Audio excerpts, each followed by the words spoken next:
Melina, did you see that the new dietary guidelines came out? Yeah, headlines are basically saying they flipped the food pyramid, which is weird because we haven't had a food pyramid since 2011. We've been using My Plate, which is such a great upgrade from the pyramid because it's a great representation of how people actually eat. Totally agree. These guidelines really matter. Maybe not to most people because most people don't really read them, but they really do for school meals, programs, and policies. Really appreciate the simplicity of the new version, but as a pediatric dietitian, I do have some concerns. Like the recommendation to avoid all added sugars before the age of 10.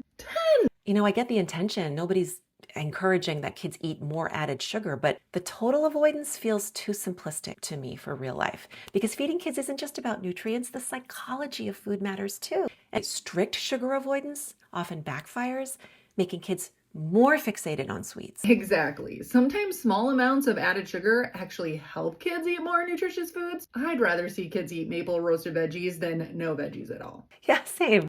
But you know what concerns me most actually is what's missing in the infant toddler section. The guidance that is included, it is pretty solid and evidence-based, but it's only about 2 pages. The 2020 guidelines, they were such a big step forward with this really deep, nuanced, evidence-based focus on feeding babies and toddlers for the first time. And for clinicians like me who rely on that detail to guide programs and menus and parent education, this feels like a really big loss. I agree. These areas could have used more context. And honestly, a few more pages. And then there's saturated fat. The limit hasn't changed, it's still 10%, but the dietary emphasis has definitely switched to higher saturated fat foods, like animal proteins, whole milk, butter, beef tallow. Make that math make sense. And my favorite part. Wait, let me guess.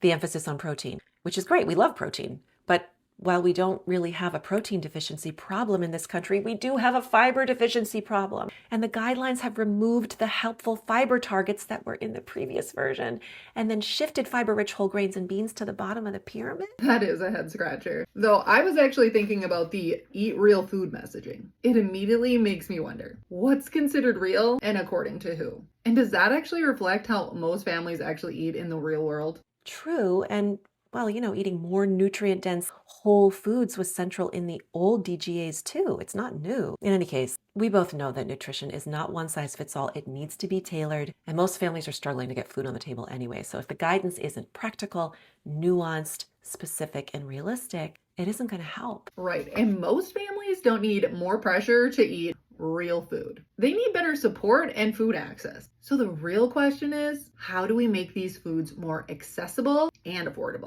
Exactly. Okay, I gotta go. I've got to get my real food out of the oven. That's fair. I'll talk to you later.